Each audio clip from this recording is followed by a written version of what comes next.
7.8. Implement and support patch and vulnerability management. Now, while this task has no subtasks, I can't stress how important it is. Most exploits are not 0 days. they are well after the fact day, but it's really hard to patch things. You might break stuff or whatever, you might not know about it. So let's pay attention, and again, if I don't go deep enough, you know what to do. Use that AI assistant at the end to get as deep as you need. Since there's no subtask, I want to spend a little bit of time on this, just hopefully reinforce what we've already covered and make sure you feel comfortable. Conducting regular vulnerability assessments across your systems, applications, and devices isn't optional. It's essential for good security. New vulnerabilities are constantly being discovered. I highly encourage you to go to the MITRE database each day and take a look at how many were discovered, say as you were watching this video. So you want to find your vulnerabilities before attackers do. And it's not just about finding the vulnerabilities. You have to, of course, if assuming there's patches available, you have to test the patch, you have to prioritize these risks, you have to create backup plans. All right, we've got automated patch management, very good tool. It's a game changer. And implemented automated patch management, you can reduce human error and speed up the process. However, sometimes these automated tools don't always work, so be careful. You have to do a risk assessment and see how it works in your environment.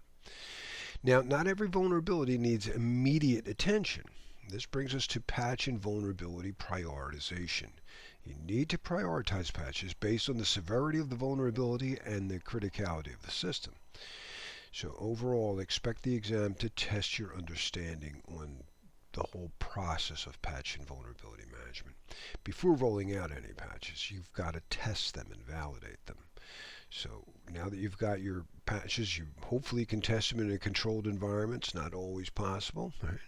Yeah, but we want to do our best to ensure compatibility and stability. It can be very time consuming, but deploying an untested patch can lead to disruptions much worse than the vulnerability itself. And the exam will test you on understanding these issues as well. And finally, as always, we have continuous monitoring and reporting. It isn't a one and done task. It's an ongoing process. Monitoring the status of patches and keeping track of vulnerabilities allows you to stay compliant and avoid other security gaps. Continuous monitoring will also feed into your vulnerability management lifecycle. And again, this concept ties with several other areas that we've already covered or still yet to cover. All right, yeah, remember these are all interconnected processes. And don't forget, if any of this seems unclear, use your AI assistant. All right, so a quick recap to iron it in there.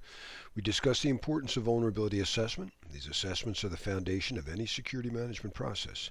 They allow us to proactively identify weaknesses across systems, applications, and devices.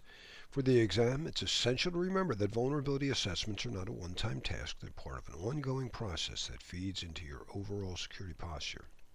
Again, check that MITRE database every day at least.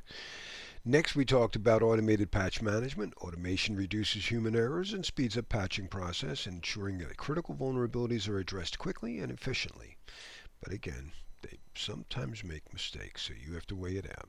We also covered patch and vulnerability prioritization. This is about focusing on high-risk areas first and using your resources where they will make the most impact. The exam will test your understanding of how to prioritize security based on the severity of the vulnerabilities and the criticality of the systems. And we talked about testing and validation, which ensure that the patches don't cause worse problems than the original vulnerability. All right, let's try it out with our prompt here. And again, it's very important in the real world and on the exam. So I highly encourage you to use the prompt and dig a little deeper. All right, there you go. And again, look up the MITRE database and check out how the CVE numbers work. That's not a bad thing to number 5, deep dive into vulnerability management. Again, you could just put in a concept. All right, see you in the next module.